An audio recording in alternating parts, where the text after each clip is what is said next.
ಎಲ್ಲರಿಗೂ ನಮಸ್ಕಾರ. ನನ್ನ ಹೆಸರು ಛಾಯಾ ಅಂತ. ಒಂದು ಕಾಲೇಜಲ್ಲಿ ಕೆಮಿಸ್ಟ್ರಿ ಪ್ರೊಫೆಸರ್ ಆಗಿ ವರ್ಕ್ ಮಾಡ್ತಾ ಇದ್ದೀನಿ. ನನ್ನ ಇಂಟೆನ್ಷನ್ ಏನು ಈ ಚಾನಲ್ನ ಸ್ಟಾರ್ಟ್ ಮಾಡೋದಕ್ಕೆ ಅಂದರೆ ಸಾಧ್ಯ ಆದಷ್ಟು ಕೆಮಿಸ್ಟ್ರಿ ರಿಲೇಟೆಡ್ ಟಾಪಿಕ್ನ ಸಿಂಪಲಾಗಿ ಕನ್ನಡದ ಹೇಳುವಂಥ ಪ್ರಯತ್ನ ಮಾಡ್ತಿದ್ದೀನಿ. ಕೆಮಿಸ್ಟ್ರಿ ಇಷ್ಟ ಇಲ್ದಿರೋರ್ಗೂ ಕೆಮಿಸ್ಟ್ರಿ ಕಡೆಗೆ ಸೆಳೆಯುವಂಥ ಪ್ರಯತ್ನ ನಾನು ನನ್ನ ಚಾನಲ್ ಮುಖಾಂತರ ಮಾಡ್ತಾ ಇದ್ದೀನಿ. ಪರ್ಟಿಕ್ಯುಲರ್ಲಿ ಕನ್ನಡ ಮೀಡಿಯಂ ಹುಡುಗರಿಗೆ, ರೂರಲ್ ಹುಡುಗರಿಗೆ ಹೆಲ್ಪ್ ಆಗಲಿ ಅಂತ ಕೆಮಿಸ್ಟ್ರಿನ ಕನ್ನಡದ ಹೇಳುವಂಥ ಪ್ರಯತ್ನ ನಾನು ನನ್ನ ಚಾನಲ್ ಮುಖಾಂತರ ಮಾಡ್ತಾ ಇದ್ದೀನಿ. ಸದ್ಯಕ್ಕೆ ನೀವೇನಾದರೂ ರಾಣಿ ಚೆನ್ನಮ್ಮ ಯೂನಿವರ್ಸಿಟಿನಲ್ಲಿ ಓದ್ತಾ ಇದ್ದೀರಾ, 4th ಸೆಮ್ಮಲ್ಲಿ ಇದ್ದೀರಾ ಅಂತಂದರೆ, ಕೆಮಿಸ್ಟ್ರಿನ ಒನ್ ಆಫ್ ದಿ ಮೇಜರ್ ಸಬ್ಜೆಕ್ಟಾಗಿ ತೊಗೊಂಡಿದ್ದೀರಾ ಅಂದರೆ ನಿಮ್ಗೆ ಆಲ್ರೆಡಿ ಗೊತ್ತಿರುತ್ತೆ. ಕೆಮಿಸ್ಟ್ರಿನಲ್ಲಿ ಒಟ್ಟು 4 ಯೂನಿಟ್ ಇರುತ್ತೆ. ಸೊ ಯೂನಿಟ್ 1ನಲ್ಲಿ ಇರುವಂಥ ಎಲ್ಲ ವೀಡಿಯೋಸು, ಯೂನಿಟ್ 3 ಮತ್ತು ಯೂನಿಟ್ 4 ಎಲ್ಲ videos already with question and answer upload ಮಾಡಿದ್ದೀನಿ. ಇವತ್ತು ನಾನು ಯೂನಿಟ್ 1ನಲ್ಲಿ ನಿಮ್ಗೆ ಆ್ಯಕ್ಚುಲಿ ಯೂನಿಟ್ 1ನಲ್ಲಿ 3 ಟಾಪಿಕ್ ಬರುತ್ತೆ. ಒಂದು D and F block elements ಬರುತ್ತೆ, ಇನ್ನೊಂದು ಎನ್ವೈರನ್ಮೆಂಟಲ್ ಕೆಮಿಸ್ಟ್ರಿ ಬರುತ್ತೆ. ಎಗೇನ್ ಎನ್ವೈರನ್ಮೆಂಟಲ್ ಕೆಮಿಸ್ಟ್ರಿನಲ್ಲೂ 2 ಥರ ಬರುತ್ತೆ. ಒಂದು ವಾಟರ್ ಪೊಲ್ಯೂಷನ್ ಅಂತ ಬರುತ್ತೆ, ಇನ್ನೊಂದು ಏರ್ ಪೊಲ್ಯೂಷನ್ ಅಂತ ಬರುತ್ತೆ. ಅದೇ ಥರ ಚಿಲೇಟ್ಸ್ ಅಂತ ಬರುತ್ತೆ. So D and F block elements question ಆನ್ಸರ್ಸ್ನ ಅಪ್ಲೋಡ್ ಮಾಡಿದ್ದೀನಿ ವಿತ್ ಸಿಲೆಬಸ್ ಏನಿದೆಯೋ ಅದೆಲ್ಲನೂ. ಎನ್ವೈರನ್ಮೆಂಟಲ್ ಕೆಮಿಸ್ಟ್ರಿನಲ್ಲಿ ಇವತ್ತು ಏರ್ ಪೊಲ್ಯೂಷನ್ ಅದ್ರ ಮಾತ್ರ, ಯಾಕಂದರೆ ಎರಡೂ ತೊಗೊಂಡ್ರೆ ವಿಡಿಯೋ ತುಂಬ ದೊಡ್ಡದಾಗ್ಬಿಡುತ್ತೆ, ಲೆಂದಿ ಆಗುತ್ತೆ ಅಂತ ಅದನ್ನು ಕಟ್ ಡೌನ್ ಮಾಡೋಕ್ಕೋಸ್ಕರ ಇವತ್ತು ಏರ್ ಪೊಲ್ಯೂಷನ್ ಮತ್ತು ನೆಕ್ಸ್ಟ್ ವೀಡಿಯೋದಲ್ಲಿ ವಾಟರ್ ಪೊಲ್ಯೂಷನ್ ಬಗ್ಗೆ ನಾನು ಡೀಟೇಲಾಗಿ ಹೇಳೋಣ ಅಂತ ಅಂದ್ಕೊಳ್ತಾ ಇದ್ದೀನಿ. ಏನೇನು ಇದೆ ನಿಮ್ಮ ಸಿಲೆಬಸ್ಸಲ್ಲಿ ಅದರ ಪ್ರಕಾರ ನೀವೇ ಸ್ವಲ್ಪ ಸ್ಮಾರ್ಟ್ ಆಗಿದ್ದೀರಾ, ಒಂದು ಸ್ವಲ್ಪ ಓದ್ಕೊಂಡಿದ್ದೀರಾ ಅಂತಂದರೆ ಸಿಲೆಬಸ್ ಏನಿದೆ, ಕ್ವಶನ್ ಪೇಪರ್ ಪ್ಯಾಟರ್ನ್ ಏನಿದೆ, ಆ ಬೇಸ್ ಮೇಲೆ ಯಾವ್ಯಾವ ಥರ ಕ್ವಶನ್ಸ್ ಕೇಳ್ಬೋದು ಅಂತ ನೀವೇ ಪ್ಲ್ಯಾನ್ ಮಾಡ್ಕೋಬೋದು.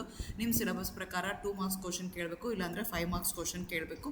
ಸೊ ಯಾವುದು 2 ಮಾರ್ಕ್ಸ್ ಕ್ವಶನ್ ಕೇಳ್ಬೋದು, ಯಾವುದು 5 ಮಾರ್ಕ್ಸ್ ಕ್ವಶನ್ಸ್ ಕೇಳ್ಬೋದು ಅಂತ ನೀವೇ ಪ್ಲ್ಯಾನ್ ಮಾಡಿಕೊಂಡು ಆ ರೀತಿಯಾಗಿ ಓದಿದ್ರೆ ನೀವು ಫುಲ್ ಔಟ್ ಆಫ್ ಔಟ್ ತೆಗೆಯೋದಕ್ಕೆ ಯಾವುದೇ ತೊಂದರೆ ಆಗಲ್ಲ ಅಂತ ಅನಿಸುತ್ತೆ.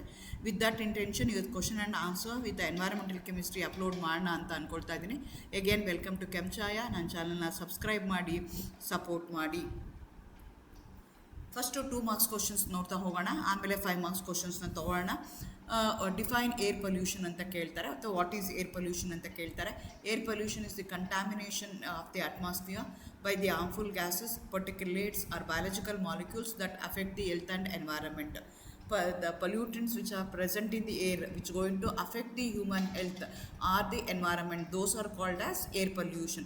Pollutants andre those are the chemicals, those are the harmful gases, those are the harmful particulates which going to affect the health of the human beings or animals or plants or the environment. ಅಂಥದಕ್ಕೆ ನಾವು pollutants ಅಂತ ಕರಿತೀವಿ. Pollutants ಏನಾದರೂ ಏರಲ್ಲಿದ್ದರೆ ಅಂಥದಕ್ಕೆ air pollution ಅಂತೀವಿ. ಆ pollutants ವಾಟ್ರಲ್ಲಿದ್ದರೆ ಅದನ್ನು water pollutant ಅಂತ ನಾವು ವಾಟರ್ ಪೊಲ್ಯೂಷನ್ ಅಂತ ನಾವು ಕರಿತೀವಿ. 2 marks question. Name any 2 air pollutants ಅಂತ ಕೇಳ್ತಿದ್ದಾರೆ. ಅದರ 2 ಹೇಳಿದ್ರೆ ಸಾಕಾಗತ್ತೆ. Carbon monoxide, carbon dioxide, sulphur oxide, nitrogen oxide, hydrogen sulphide, hydrocarbon, chlorocarbons, particulates, pesticides. ಇದರಲ್ಲಿ ಯಾವ್ದು ಬೇಕಾದ್ರೂ 2 ನೀವು ಕೇಳಬೇಕಾಗತ್ತೆ. ಇದೆಲ್ಲನೂ ಕಾರಣ ಆಗ್ತವೆ ಏರ್ ಪೊಲ್ಯೂಷನ್ಗೆ. ಅದಕ್ಕೆ ಇದನ್ನು ಪೊಲ್ಯೂಟೆಂಟ್ಸ್ ಅಂತ ಕರೀತಾರೆ. ಕಾರ್ಬನ್ ಮಾನಾಕ್ಸೈಡ್ ನಮ್ಗೆ ಎಲ್ಲಿ ಬರುತ್ತೆ ಅಂದರೆ ಇನ್ಕಂಪ್ಲೀಟ್ ಕಂಬರ್ಷನ್ ಆಫ್ ದಿ ಫ್ಯೂಯಲ್ಸಿಂದ ಆಗುತ್ತೆ. ಕಾರ್ಬನ್ ಡೈಆಕ್ಸೈಡ್ ರೆಸ್ಪಿರೇಷನ್ ಮಾಡೋದ್ರಿಂದ ಬರ್ನಿಂಗ್ ಆಫ್ ದಿ ಫಾಸಿಲ್ ಫ್ಯೂಯಲ್ಸಿಂದ ಬರುತ್ತೆ. ಸಲ್ಫರು ಕೋಲ್ ಮತ್ತು ಆಯಿಲ್ ಕಂಬರ್ಷನಿಂದ ಬರ್ತವೆ. ನೈಟ್ರೋಜನ್ ಆಕ್ಸೈಡ್ಸು ವೆಹಿಕಲ್ ಎಕ್ಸಾಸ್ಟಿಂದ, ಪವರ್ ಪ್ಲ್ಯಾಂಟ್ಸಿಂದ ಬರ್ತವೆ. ಹೈಡ್ರೋಜನ್ ಸಲ್ಫೈಡ್ ಏನಿದೆಯಲ್ಲ ಅದು decaying of organic matter industrial ಪ್ರೋಸೆಸ್ಸಲ್ಲಿ ಆಗುತ್ತೆ. ಪೆಟ್ರೋಲಿಯಂ ರಿಫೈನರೀಸ್ ಆ್ಯಂಡ್ ವೆಹಿಕಲ್ ಎಮಿಷನ್ಸಿಂದ ಹೈಡ್ರೋಕಾರ್ಬನ್ಸ್ ಬರ್ತವೆ. Fluorocarbons from refrigerants and aerosol ಸ್ಪ್ರೇಸಿಂದ ಬರ್ತವೆ. ಡಸ್ಟು, ಸ್ಮೋಕು, ಸೂಟು ಇದೆಲ್ಲನೂ ಇಂಡಸ್ಟ್ರಿಯಿಂದ, ಕನ್ಸ್ಟ್ರಕ್ಷನ್ ಆ್ಯಕ್ಟಿವಿಟಿಯಿಂದ ಬರ್ತವೆ. ಪೆಸ್ಟಿಸೈಡ್ಸ್ ಅಗ್ರಿಕಲ್ಚರ್ ಆ್ಯಕ್ಟಿವಿಟಿಯಿಂದ ನಿಮಗೆ ಬರ್ತಾ ಹೋಗ್ತವೆ. ಸೊ ಅದರ 2 ನೀವು ಪೊಲ್ಯೂಟೆಂಟ್ಸ್ ಹೇಳಿದ್ರೆ 2 ಮಾರ್ಕ್ಸ್ ಸಾಕಾಗುತ್ತೆ. ಇದೇ ಕ್ವಶನ್ ಅವರು ಇನ್ನೊಂದು ಥರನೂ ಕೇಳ್ಬೋದು. Mention the 2 sources of carbon monoxide ಅಂತ ಕೇಳ್ಬೋದು. ಅದೇ ಥರ ಯಾವುದು ಬೇಕಾದ್ರೂ ಕೇಳ್ಬೋದು. ಅದಕ್ಕೆ ಸೋರ್ಸಸ್ ಎಲ್ಲಿದೆ, ಇದು ಇದರ ಪೊಲ್ಯೂಟೆಂಟ್ಸು, ಈ ಪೊಲ್ಯೂಟೆಂಟ್ಸ್ ನಮ್ಗೆ ಎಲ್ಲಿಂದ ಸಿಗುತ್ತೆ ಅಂತ ಯಾವ್ದು ಬೇಕಾದ್ರೂ ಕೇಳ್ಬೋದು. ನಾನು ಆಲ್ರೆಡಿ ಕೊಟ್ಟಿದ್ದೀನಿ. ಅದೇ ಕ್ವಶನ ಮತ್ತೆ ಕೇಳೋದೇನು ಅಂತ ನಾನು ಒಂದರಲ್ಲೇ ಎಲ್ಲ ಲಿಸ್ಟ್ ಮಾಡಿದ್ದೀನಿ. Incomplete combustion of fuels in vehicles and industrial furnaces, ಅಲ್ಲಿಂದ ನನಗೆ ಕಾರ್ಬನ್ ಮಾನಾಕ್ಸೈಡ್ ಬರುತ್ತೆ. ಅದೇ ಥರ ಅವರು ಹೈಡ್ರೋಕಾರ್ಬನ್ಸ್ ಬಗ್ಗೆ ಕೇಳ್ಬೋದು. ಅದೇ ಥರ ಪೆಸ್ಟಿಸೈಡ್ಸಿಂದ ಕೇಳ್ಬೋದು. ಸೊ ನೀವು ಅದನ್ನು ಹೇಳೋಕ್ಕೆ ರೆಡಿ ಇರಬೇಕಾಗತ್ತೆ. ನೆಕ್ಸ್ಟ್ ವಾಟ್ ಆರ್ ಫ್ಲೋರೋಕಾರ್ಬನ್ಸ್ ಅಥವಾ CFCs ಅಂತ ಕರೀತಾರೆ. ಫ್ರಿಯಾನ್ಸ್ ಅಂತಲೂ ಕರೀತಾರೆ ಅದನ್ನು. Commercial it is called as freons. So fluorocarbons are the pollutants present in the air which are responsible for depletion of ozone layer. These are the synthetic compounds used in refrigerants and aerosols that depletes the ozone layer. So ozone layer ಗೆ ತೊಂದರೆ ಮಾಡುವಂಥ pollutant ಯಾವುದಿದೆಯಲ್ಲ ಅದಕ್ಕೆ ನಾವೇನಂತ ಕರಿತೀವಿ, ಫ್ಲೋರೋಕಾರ್ಬನ್ಸ್. ಇಲ್ಲಿ important ಏನು ಅಂದರೆ it's a pollutant of the air ಅಂತ ಹೇಳಬೇಕು, which going to depletes the ozone layer. ಆ 2 ಪಾಯಿಂಟಲ್ಲಿ ಇರಬೇಕಾಗತ್ತೆ. Next list out 2 adverse effect of H2S gas ಅಂತ ಕೇಳ್ತಾ ಇದ್ದಾರೆ. ಟು ಅಡ್ವರ್ಸ್ ಎಫೆಕ್ಟ್, ನಾನು ಅದೇ ಹೇಳ್ದಂಗೆ ಆ ಪೊಲ್ಯೂಟೆಂಟ್ಸ್ ಜಾಸ್ತಿ ಆದರೆ ಏನಾಗುತ್ತೆ, ಕಡಿಮೆ ಆದರೆ ಏನಾಗುತ್ತೆ ಅಂತಲೂ ನಾನು ಆಲ್ರೆಡಿ ಎಕ್ಸ್ಪ್ಲೈನ್ ಮಾಡಿದ್ದೀನಿ ವಿಡಿಯೋಗಳಲ್ಲಿ, ಅದನ್ನು ನೋಡ್ಕೊಳ್ಳಿ. ಹೈಡ್ರೋಜನ್ ಸಲ್ಫೈಡ್ ಏನು ಮಾಡ್ತಾರೆ, respiratory and health hazards, environmental nuisance ಆಗುತ್ತೆ. It going to give a very bad smell, rotten egg smell ಕೊಡುತ್ತೆ, ಅದು ಆಗುತ್ತೆ. Next any two adverse effect of oxides of nitrogen ಕೇಳ್ಬೋದು, ಆಕ್ಸೈಡ್ಸ್ ಆಫ್ ಸಲ್ಫರ್ ಕೇಳ್ಬೋದು.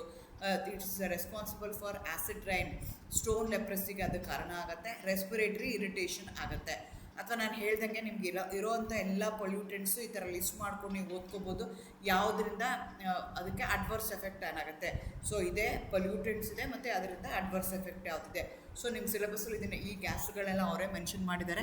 Carbon monoxide, carbon dioxide, sulphur oxide, nitrogen oxide, hydrogen sulphide, hydrocarbon, fluorocarbons, particulates and pesticides ಅವರೇ mention ಮಾಡಿದ್ದಾರೆ. ಅದರದ್ದು adverse ಎಫೆಕ್ಟಲ್ಲಿ ಯಾವ್ದು ಬೇಕಾದ್ರೂ 2 ಮಾರ್ಕ್ಸ್ ಕ್ವಶನ್ ಅವರು ಕೇಳ್ಬೋದು. Discuss the sources and adverse effect of pesticides on human health. Again 5 mark ಕೇಳ್ತಾ ಇದ್ದಾರೆ. ನಿಮಗೆ ಇದ್ರ ಸಿಲೆಬಸ್ ಪ್ರಕಾರ ಏರ್ ಪೊಲ್ಯೂಷನ್ಗೆ ಕಾರಣ ಆಗುವಂಥ ಗ್ಯಾಸಸ್ ಕೇಳಿದ್ದಾರೆ, ಹಾರ್ಮ್ಫುಲ್ ಗ್ಯಾಸಸ್ ಇದೆ. ಎರಡನೇದು ಏನು ಹೇಳ್ತಾ ಇದ್ದಾರೆ ಅಂತಂದರೆ ಪೆಸ್ಟಿಸೈಡ್ ಹೇಳ್ತಾ ಇದ್ದಾರೆ. ಮೂರನೇದು ಪರ್ಟಿಕ್ಯುಲೇಟ್ಸ್ ಹೇಳ್ತಾ ಇದ್ದಾರೆ. ನಾಲ್ಕನೇದು ಫ್ಲೋರೋಕಾರ್ಬನ್ಸ್ ಇದ್ದಾವೆ. ಈ 4ದು ನೀವು ಸೋರ್ಸಸ್ ಇರ್ಬೋದು ಮತ್ತು ಅದರದ್ದು ಅಡ್ವರ್ಸ್ ಎಫೆಕ್ಟ್ ಏನಿದೆಯಲ್ಲ ಅದು ಯಾವ್ದು ಬೇಕಾದ್ರೂ ಅವ್ರು 5 ಮಾರ್ಕಿಗೆ ಕೇಳ್ಬೋದು. ಪೆಸ್ಟಿಸೈಡ್ನ ತೊಗೊಂಡ್ರೆ, ಸೋರ್ಸಸ್ನ ತೊಗೊಂಡ್ರೆ ಅವ್ರು ನೋಡ್ಕೊಳ್ಳಿ, ಅಲ್ಲಿ ಕ್ವಶನ್ನ ಡಿವೈಡ್ ಮಾಡಿದ್ದಾರೆ, sources and adverse effect. First ನೀವು ಸೋರ್ಸಸ್ನ ಬರೀಬೇಕು, ಅದು 2.5 ಮಾರ್ಕ್ಸ್ ಬರುತ್ತೆ. ನೆಕ್ಸ್ಟ್ ಅಡ್ವರ್ಸ್ ಎಫೆಕ್ಟ್ ಹೇಳಿದ್ರೆ 2.5 ಮಾರ್ಕ್ಸ್ ಬರುತ್ತೆ. Sources agriculture, spraying on the crops to control insects, weeds and fungi. So ಪೆಸ್ಟಿಸೈಡ್ಸ್ನ ನಾವೇನು ಮಾಡ್ತೀವಿ, ಅಗ್ರಿಕಲ್ಚರಲ್ಲಿ ಯೂಸ್ ಮಾಡ್ತೀವಿ, ಸ್ಪ್ರೇ ಮಾಡ್ತೀವಿ. ಏನಕ್ಕೆ ಸ್ಪ್ರೇ ಮಾಡ್ತೀವಿ, to control pest, weeds, fungi, ಅದಕ್ಕೆಲ್ಲ. Public health programmes use to control the disease like malaria, dengue, ಇದೆಲ್ಲ ತೆಗೆಯೋದಕ್ಕೋಸ್ಕರ ಸ್ಪ್ರೇ ಮಾಡ್ತಾರೆ. DDT ಸ್ಪ್ರೇ ಮಾಡ್ತಾರೆ, ಡಿಸೀಸ್ ವೆಕ್ಟರ್ಸ್ ಅಂತ ಕರೀತಾರೆ. ಅದರಿಂದನೂ ನನಗೆ ಹೆಲ್ತ್ಗೆ ಅಫೆಕ್ಟ್ ಆಗುತ್ತೆ. ಹೌಸ್ ಹೋಲ್ಡ್ ಯೂಸ್, ನಾವು ಇನ್ಸೆಕ್ಟ್ ರಿಪೆಲೆಂಟು, ಟರ್ಮೈಟ್ ಕಂಟ್ರೋಲು, ತಿಗಣೆ ಬರದೇ ಥರ ಹಾಕಿರ್ತೀವಿ. ಗಾರ್ಡನ್ಗೆ ಕೆಲವೊಂದು ಸಲ ಸ್ಪ್ರೇ ಮಾಡಿರ್ತೀವಿ, ಅದರಿಂದನೂ ಆಗುತ್ತೆ. Industrial use, preserving wood, leather, textile ಅದನ್ನೆಲ್ಲ ಹಾಕೋದಕ್ಕೆ ಯೂಸ್ ಮಾಡ್ತೀವಿ. ಸೊ ಅದರಿಂದನೂ ನನಗೇನಾಗ್ಬೋದು, ಇದೆಲ್ಲನೂ ಪೆಸ್ಟಿಸೈಡ್ ಅಂಡರಲ್ಲೇ ಬರುತ್ತೆ. These are the sources of different sources of pesticides. Adverse effect ಅಂತಂದರೆ ಏನೇನು ಆಗ್ಬೋದು, ಇದನ್ನು ಜಾಸ್ತಿ ತೊಗೊಳ್ತಾ ಹೋದರೆ ಹೆಡೇಕ್ಸ್ ಬರುತ್ತೆ, ನಾಸಿಯಾ ಬರುತ್ತೆ, ಡೆಸಿಮಿಸ್ ಬರುತ್ತೆ, skin irritation, respiratory problem. So acute toxicity, ನಮ್ಮ ಬಾಡಿ ಒಳಗಡೆ ಲಾಟ್ ಆಫ್ ವಿಷ ಸೇರ್ಕೊಳ್ತಾ ಹೋಗುತ್ತೆ. ಇದರಿಂದ ನ್ಯೂರಲಾಜಿಕಲ್ ಎಫೆಕ್ಟ್ಸ್ ಆಗ್ತಾ ಹೋಗುತ್ತೆ. ಕಾರ್ಸಿನೋಜೆನಿಸಿಟಿ ಇನ್ಕ್ರೀಸ್ ಆಗ್ತಾ ಹೋಗುತ್ತೆ. ಈ ಪೆಸ್ಟಿಸೈಡ್ಸ್ ಎಲ್ಲ ಏನಿದೆಯಲ್ಲ directly they linked with cancer ಅಂತ ಹೇಳ್ತಾರೆ. ನಾನು ಆಲ್ರೆಡಿ ಇದನ್ನು ಎಕ್ಸ್ಪ್ಲೈನ್ ಮಾಡಿದಾಗ ನಿಮಗೆ ಕ್ಯಾನ್ಸರ್, ಪಂಜಾಬ್ದು ಕ್ಯಾನ್ಸರ್ ಟ್ರೈನ್ ಬಗ್ಗೆ ಹೇಳಿದ್ದೀನಿ. ಸೊ ಅದು ಬಿಕಾಸ್ ಆಫ್ ದಿ ಆರ್ಗಿನೋಕ್ಲೋರಿನ್ಸ್ ಅಂತ ಕರಿತೀವಿ, ಅದೇ ಮೇನ್ ಕಾರಣ. ಅಲ್ಲಿ ಎಂಡೋಕ್ರೈನ್ ಡಿಸ್ಕ್ರಿಪ್ಷನ್ ಆಗುತ್ತೆ. ಸೊ ನಮ್ಮದು ಬಾಡಿ ಒಳಗಡೆ ಇರುವಂಥದ್ದು ಹಾರ್ಮೋನ್ ರೆಗ್ಯುಲೇಷನ್ಸ್ ಆಗಿರ್ಬೋದು, ರೀಪ್ರೊಡಕ್ಟಿವ್ ಹೆಲ್ತ್ ಆಗಿರ್ಬೋದು, ಅದೆಲ್ಲನೂ ತೊಂದರೆ ಆಗುತ್ತೆ. ಬಯೋ ಅಕ್ಯುಮುಲೇಷನ್, ನಮ್ಮ ಬಾಡಿ ಒಳಗಡೆ ಅಕ್ಯುಮುಲೇಟ್ ಆಗಿ ಕೂತ್ಕೊಂಡ್ಬಿಡುತ್ತೆ, ಅದೆಲ್ಲೂ ಹೊರಗಡೆ ಹೋಗಲ್ಲ. Particularly that leads to a long term health risk ಆಗುತ್ತೆ. ಇಮ್ಯೂನ್ ಸಪ್ರೆಸ್ ಆಗುತ್ತೆ. ನಮ್ದು ಇಮ್ಯುನಿಟಿ ಏನಾಗ್ತಾ ಹೋಗುತ್ತೆ, ಕಡಿಮೆ ಆಗ್ತಾ ಹೋಗುತ್ತೆ. ನಮ್ದು ರೆಸಿಸ್ಟೆನ್ಸ್ ಟು ದಿ ಇನ್ಫೆಕ್ಷನ್ಸ್ ಕಡಿಮೆ ಆಗ್ತಾ ಹೋಗುತ್ತೆ. Developmental effect, birth defects, developmental decays in children expose to a high level. So ನೀವು ಯಾವ್ದಾದ್ರು 3 ಮಾರ್ಕ್, ಅದನ್ನು 2 ಮಾರ್ಕಿಗೆ ಕೇಳಿದರೆ ಇದನ್ನು 3 ಮಾರ್ಕಿಗೆ ಕೇಳ್ತಾರೆ. ಸೊ ನೀವು ಅದನ್ನು ಕರೆಕ್ಟಾಗಿ ಹೇಳಬೇಕಾಗುತ್ತೆ. ಅದೇ ಥರ ನಾನು ಹೇಳ್ದಂಗೆ 4 ಪ್ಯಾರಾಮೀಟರ್ ನಿಮ್ಮ ಸಿಲೆಬಸ್ಸಲ್ಲಿರೋದು. ಒಂದು ಹಾರ್ಮ್ಫುಲ್ ಗ್ಯಾಸಸ್ ಬಗ್ಗೆ ಕೇಳಬೇಕಾಗತ್ತೆ, ಇಲ್ಲಾಂದರೆ CFC ಬಗ್ಗೆ ಕೇಳಬೇಕಾಗತ್ತೆ, ಪಾರ್ಟಿಕ್ಯುಲೇಟ್ಸ್ ಬಗ್ಗೆ ಕೇಳಬೇಕಾಗತ್ತೆ, ಇಲ್ಲ ಅಂತಂದರೆ ಪೆಸ್ಟಿಸೈಡ್ಸ್ ಬಗ್ಗೆ ಕೇಳಬೇಕಾಗತ್ತೆ. 4 mark question. Discuss the sources of adverse effect of CFCs on the global climate ಅಂತ ಹೇಳ್ತಾ ಇದ್ದಾರೆ. ಈಗ ಎಲ್ಲ ಕಡೆಗೂ ನಮಗೆ ಗ್ಲೋಬಲ್ ವಾರ್ಮಿಂಗು, ಸೀಸನ್ ಇಲ್ಲದೆ ಇರೋ ಥರದ್ದು, ಎಲ್ಲೆಲ್ಲೋ ಹಿಮ ಬೀಳೋವಂಥದ್ದು, ಎಷ್ಟೋ ಟೆಂಪ್ರೇಚರ್ ಜಾಸ್ತಿ ಆಗುವಂಥದ್ದು, so many things are happening. Everything is because of the human interference, because of the human greediness, ಇದೆಲ್ಲ ಆಗ್ತಾ ಇದೆ. ಸೊ ಅದರಲ್ಲಿ ಒಂದು ಏನು ಅಂದರೆ CFCs, ಫ್ಲೋರೋಕಾರ್ಬನ್ಸ್ ಅಂತ ಹೇಳ್ತಾರೆ. ಸೋರ್ಸಸ್ ಮತ್ತು ಅಡ್ವರ್ಸ್ ಎಫೆಕ್ಟ್ ಕೇಳ್ತಿದ್ದಾರೆ. ಸೋರ್ಸಸ್ ಎಲ್ಲಿದೆ ಅಂದರೆ ಈಗ ಬ್ಯಾನ್ ಮಾಡಿದ್ದೀವಿ ಅದನ್ನು, ರೆಫ್ರಿಜರೇಷನ್ ಆ್ಯಂಡ್ ಏರ್ ಕಂಡೀಷನಿಂಗ್ ಸಿಸ್ಟಮಲ್ಲಿ, ಏರೋಸ್ಪಲ್ ಸ್ಪ್ರೇಸಲ್ಲಿ, ಫೋಮ್ ಪ್ರೊಡಕ್ಷನಲ್ಲಿ, industrial cleaning agent. But it has been completely banned and they stop using since it is a photochemical reaction which takes place through free radical mechanism. Already ಅದು ರ್ಯಾಡಿಕಲ್ನ generate ಮಾಡಿ ಬಿಟ್ಬಿಟ್ಟಿದ್ವಿ, reaction continuous ಆಗ್ತಾ ಇದೆ. So sources ಯಾವುದು ಅಂದರೆ ಇದೆಲ್ಲ sources ಆಗಿತ್ತು, ಈಗ ನಾವು ಯೂಸ್ ಮಾಡಿಲ್ಲ, ಅದನ್ನು ಬ್ಯಾನ್ ಮಾಡಿದ್ದೀವಿ. ಅದರಿಂದ ಅಡ್ವರ್ಸ್ ಎಫೆಕ್ಟ್ ಏನು ಅಂದರೆ ಮೇಯ್ನಾಗಿ ನಮಗೆ ಓಝೋನ್ ಲೇಯರ್ ಡಿಪ್ಲೀಷನ್ ಆಗ್ತಾ ಇದೆ. Ozone layer depletion which going to act as a protective layer, ಛತ್ರಿ ಥರ ನಮ್ಮ ಎಂಟೈರ್ ಎನ್ವೈರ್ನಮೆಂಟ್ ಅದು ಕಂಟ್ರೋಲ್ ಮಾಡ್ತಾ ಇತ್ತು from the harmful U V radiation which come from the sun. ಅದೆಲ್ಲ ಅವಾಯ್ಡ್ ಆಗಿದೆ. ಮೇಯ್ನಾಗಿ ನಮಗೇನಾಗ್ತಿದೆ, ಓಝೋನ್ ಲೇಯರು ತೂತಾಗ್ತಾ ಇದೆ, ಡಿಪ್ಲೀಷನ್ ಆಗ್ತಾ ಇದೆ. ಅದು ಡಿಪ್ಲೀಷನ್ ಆಗ್ತಾ ಇರೋದಕ್ಕೋಸ್ಕರ, ಓಝೋನ್ ಲೇಯರ್ ಡಿಪ್ಲೀಷನ್ ಆಗ್ತಾ ಇರೋದಕ್ಕೋಸ್ಕರ ಹಾರ್ಮ್ಫುಲ್ ಯು ವಿ ರೇಡಿಯೇಷನ್ ಡೈರೆಕ್ಟಾಗಿ ನಮ್ಮ ಭೂಮಿ ಒಳಗಡೆಗೆ ಬರ್ತಾ ಇದೆ. That leads to a skin cancer, contracts ಇರ್ಬೋದು, ನಮ್ಮದು ಇಮ್ಯೂನ್ ಸಿಸ್ಟಮ್ಮು ಸಪ್ರೆಸ್ ಆಗ್ತಾ ಇದೆ. ಆಮೇಲೆ ಎನ್ವೈರ್ಮೆಂಟಲ್ ಇಂಪ್ಯಾಕ್ಟ್ ಆಗ್ತಾ ಇದೆ, contribution to the greenhouse effect ಆಗ್ತಾ ಇದೆ, ಗ್ಲೋಬಲ್ ವಾರ್ಮಿಂಗ್ ಇರ್ಬೋದು, ಕ್ಲೈಮೇಟ್ ಚೇಂಜ್ ಆಗಿರ್ಬೋದು. ಹೇಗೆ ಸೀಸನ್ ಇಲ್ದಂಗೆ ಆಗ್ತಿದೆಯಲ್ಲ, everything is because of the CFC's global effect ಅಂತ ನಾವು ಹೇಳ್ಬೋದು. Next, describe the sources and control measures of SOx ಅಂತ ಕೇಳ್ತಾ ಇದ್ದಾರೆ. ಇದೇನಾಗ್ಬೋದು, ಕಂಬರ್ಷನ್ ಆಫ್ ಯಾವುದರಿಂದ ಬರುತ್ತೆ ಸೋರ್ಸಸ್ ಅಂತ ಹೇಳಬೇಕಾದ್ರೆ industrial process, transport sector, natural sources, ಇದನ್ನೆಲ್ಲ ಆಲ್ರೆಡಿ ಒಂದೊಂದು ವೀಡಿಯೋ ಮಾಡಿ 20 ನಿಮಿಷದ ವೀಡಿಯೋಸ್ ನಾನು ಆಲ್ರೆಡಿ ಅಪ್ಲೋಡ್ ಮಾಡಿದ್ದೀನಿ, ನೀವು ಅಲ್ಲಿ ನೋಡ್ಕೊಳ್ಳಿ. ಇಲ್ಲಿ ನಾನು ಅದನ್ನು ಇನ್ ಡೀಟೇಲಾಗಿ ಹೇಳಲ್ಲ, ಆನ್ಸರ್ ಟು ದಿ ಪಾಯಿಂಟ್, ಏನು ಆನ್ಸರ್ಗೆ ಏನು ಬರೀಬೇಕು, ಇದನ್ನು ಹೆಂಗೆ ಡಿವೈಡ್ ಮಾಡಿರ್ತಾರೆ ಅಂದರೆ ಸೋರ್ಸ್ಗೆ 2 ಮಾರ್ಕ್ಸು, ಕಂಟ್ರೋಲ್ ಮೆಷರ್ಸ್ಗೆ 3 ಮಾರ್ಕ್ಸ್ ಇದೆ. ಅಡ್ವರ್ಸ್ ಎಫೆಕ್ಟ್ ಏನು ಕೇಳಿಲ್ಲ, ಬಟ್ ಕೇಳಿದ್ರೆ ಕೇಳಿ ಅಂತ ನಾನು ಹೇಳ್ಕೊಟ್ಟಿದ್ದೀನಿ.